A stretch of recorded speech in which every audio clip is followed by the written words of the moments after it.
Hello guys. स्वागत है आपका अपने YouTube channel VS Manish official में। तो गाइस, आज मैं आपको बताने जा रहा हूँ हिंदी साहित्य के कालों के वर्णन के बारे में। एक काल के बारे में मैंने आपको बता दिया था जिसका नाम था आदिकाल। दूसरा काल है इसके बाद भक्ति काल। तो भक्ति काल के बारे में आपको बताएंगे, तो बने रहिए वीडियो पर। Let's start this video. तो आइए गाइस, बताते हैं आपको भक्ति काल के बारे में। तो भक्ति काल दो पार्टों में बटा हुआ है। नंबर एक निर्गुण काव्य धारा, नंबर दो सगुण काव्य धारा। तो निर्गुण काव्य धारा कौन सी है? जिसमें निर्गुण काव्य धारा में जो कवि थे वो भगवान को नहीं मानते थे, यानी वो आत्मा को परमात्मा मानते थे।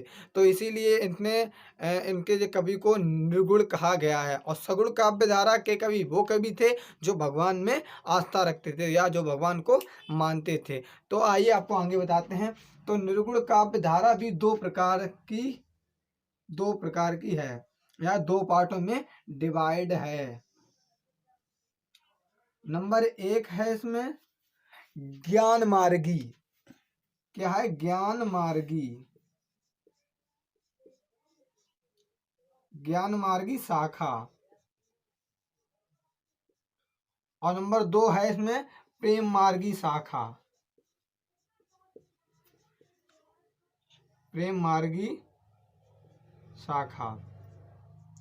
और ये ज्ञान मार्गी शाखा और प्रेम मार्गी शाखा क्या थे? ये मतलब जो ज्ञान को बांटने वाले कवि थे उन्हें ज्ञान मार्गी शाखा में रखा गया, और जो प्रेम बांटने वाले कवि थे उन्हें प्रेम मार्गी रखा गया, मतलब प्रेम मार्गी श्रेणी में रखा गया। और ये सगुण काव्य धारा के भी दो पार्ट किए गए। इसमें नंबर वन है राम भक्ति धारा, राम भक्ति धारा। और दूसरे थे कृष्ण भक्ति धारा, कृष्ण भक्ति धारा।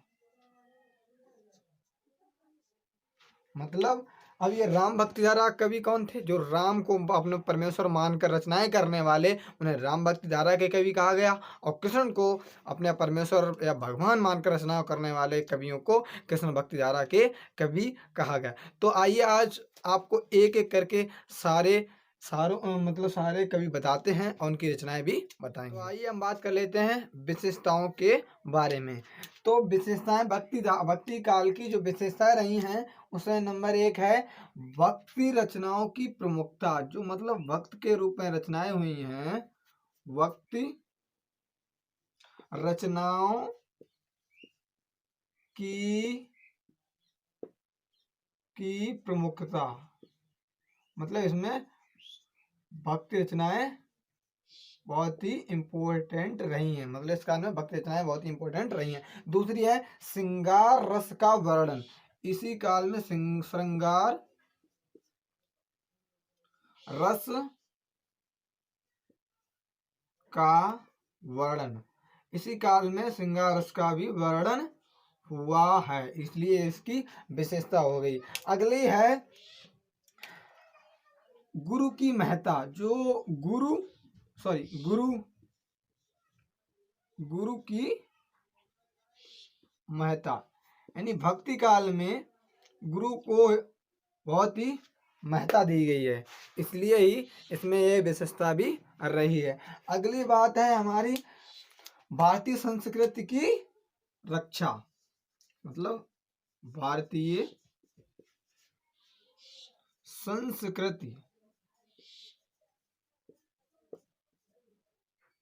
की रक्षा। तो ये थी हमारी भक्ति काल की विशेषताएं। तो आइए अब आगे चलते हैं। तो आइए आपको बताते हैं सबसे पहले निर्गुण काव्य धारा के बारे में। तो आइए, निर्गुण काव्य धारा दो प्रकार की है, ज्ञान मार्गी शाखा और प्रेम मार्गी शाखा। हम बात करेंगे ज्ञान मार्गी शाखा के कवियों के बारे में, उनकी रचनाओं के बारे में। नंबर एक पर आते हैं कबीर दास। तो कबीर दास जी की रचना है बीजक। क्या रचना है? बीजक। नंबर दो पे संत रैदास। संत रैदास जी की रचना है प्रभु जी तुम चंदन हम पानी। प्रभु जी तुम चंदन हम पानी, तुम चंदन हम पानी।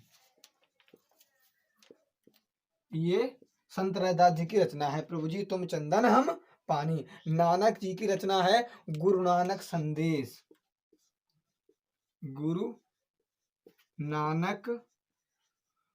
नानक संदेश। ये ज्ञान मार्गी शाखा के कवि हैं। अगले कवि हैं हमारे मलूक दास। तो मलूक दास की रचना है ज्ञान बोध। मलूक दास जी की रचना कौन सी है? ज्ञान बोध। तो ये मलूक दास की रचना है। अब हम बात करेंगे प्रेम मार्गी शाखा के कवियों के बारे में। तो मतलब प्रेम मार्गी शाखा के जो कवि हैं उसमें नंबर 1 पे हैं मलिक मोहम्मद जायसी, जिनकी एक रचना है पद्मावत। इनकी रचना क्या है? पद्मावत। ये इनकी बहुत ही इंपॉर्टेंट रचना है, ये उनका काव्य है पद्मावत। अगले कवि आते हैं कुतुबन। तो कुतुबन की रचना है हमारी मृगावती। कुतुबन की रचना कौन सी है? मृगावती। अगले कवि हमारे मंझन।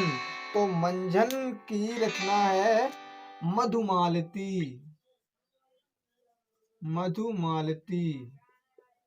ये इनकी रचना है। किनकी रचना है ये? मंझन जी की। अगली बात है, अगले कवि हमारे शेख नबी। तो शेख नबी की रचना है ज्ञानदीप।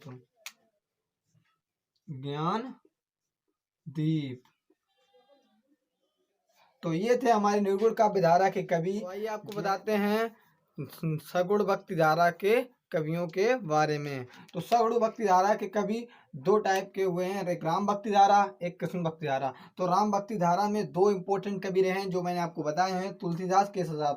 तो तुलसीदास जी की रचना है 2 राही गीत गा रहे थे। एक ट्रिक है वो आपको बताएंगे हम।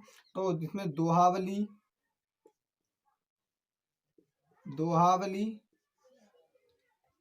और गीतावली,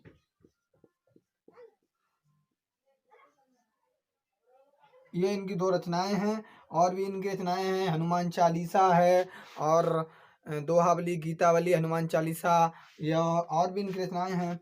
और अगले कवि हैं केशवदास। केशवदास जी की रचना है रामचंद्र का।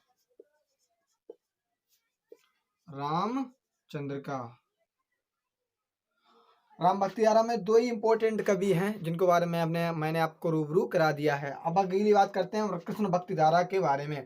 तो कृष्ण भक्ति धारा में ये 8 कवि थे जिन्हें अष्टकवि कहा जाता था। तो पहले थे सूरदास जी, दूसरे थे नंददास जी, तीसरे थे कृष्णदास जी, चौथे परमानंद दास जी, और 5वें कुंभदास जी, छठे चतुर्भुज दास जी, और 7वें छीत स्वामी जी, और 8वें गोविंद दास स्वामी जी। गोविंद दास स्वामी जो थे ये अष्टकवि के सबसे लास्ट में कवि थे। इन 8 कवियों को मिलाकर ही कृष्ण भक्ति धारा के अष्टकवि होते हैं। और इसके अन्य 2 कवि भी रहे हैं जिनकी मीराबाई की मल्हार। तो मीराबाई की मल्हार की मतलब इनकी रचना थी मीराबाई की मल्हार। रचना क्या थी? मीराबाई की मल्हार। इनकी ये इंपॉर्टेंट रचना रही है मीराबाई की मल्हार। ये किसकी थी? मीराबाई जी की थी, मीराबाई की मल्हार। अगले हमारे कवि रसखान। सभी खानों की खान रसखान, यानी इसका नाम, इनकी रचना थी सुजान रसखान इनकी रचना रही है। तो मैंने आपको सगुण भक्ति धारा के सगुण काव्य धारा के बारे में भी आपको बता दिया है। तो अब अगला टॉपिक होगा हमारा रीतिकाल। तो रीतिकाल के बारे में आपको बताएंगे। तो इसी प्रकार की वीडियो देखने के लिए हमारे चैनल को करें सब्सक्राइब।